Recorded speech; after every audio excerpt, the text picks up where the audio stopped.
One question with Jasmine De Luna. Bakit maraming negative sa networking? Bakit maraming negative sa networking? Simple lang. May tatlo kasing klase ng tao towards networking. Unang klase ng tao is yung mga tatawag naming uninformed. Pag sinabi mong uninformed, sila yung mga taong wala alam sa networking. Pag sinabi mo, uy, friend, alam ba yung networking? Ay, friend, di ko yan alam. Social networking ba yan? Facebook ba yan?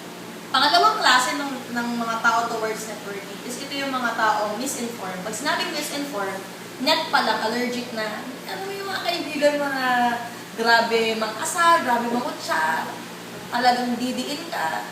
Yun yung mga misinformed. When I say misinformed, hindi sila negative. Hindi, mali lang yung information na nakalagay sa utak nila regarding networking. Na mga pyramiding yan. Excuse me, pyramiding yan, hindi pyramiding. Joke lang. Pangatlo is yung mga taong informed, well-informed. So, ang naging negative ang isang tao sa networking kasi marami siyang tanong na hindi nasasagot. So, pag may prospect ka, pumasok sa opisina, maraming tanong, tas negative. Magiging positive yan paglabas niyan kapag nasagot mo lahat ng tanong niya ng tama at concise. At pag na, ano mo siya, you know, pag na sagot mo talaga yung tanong niya, na talagang yung curiosity niya, na na-quench mo yung uhaw niya sa answers. Ng networking ba, pyramiding ba yan, masasagot mo yan, kung masasagot mo yan, mas okay. So, may mga tamang sagot.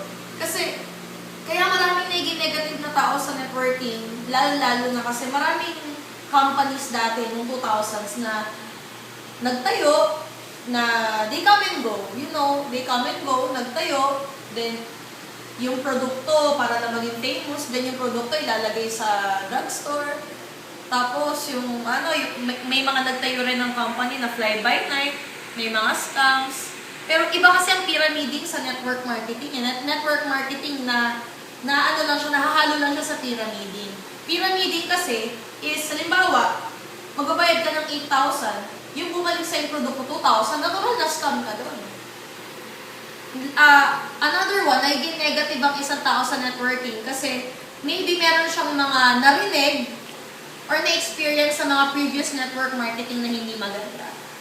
So, kaya sila nakaka-experience sa mga ganun, maybe dahil sa kumpanya, palpak yung marketing plan, yung produkto o yung system, or kahit isa lang doon.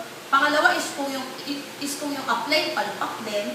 Hindi mo sa palpak, when I say, parang hindi tamang apply. Tama? Kasi ang networking, napakaganda niyang industriya. Tao lang ang sumisira.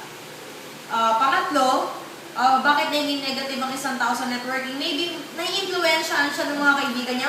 Uy, jologs yan, pangit yan, ganito, ganyan. Ako suggest ko, bago ka mag-judge, iba kasi yung narinig mo sa talagang na-experience mo. So, dapat kung ikaw, tatangi ka sa isang seminar na hindi mo pa na-a-attend, ako suggest ko, tignan mo muna. Wala namang mawawala eh. Mamamatay ka ba kapag umattend ka ng seminar? Tapos, parang, di ba, parang simple pag-attend lang. Para lang makita mo, parang, it's for me to know and for me to find out ba. Tama?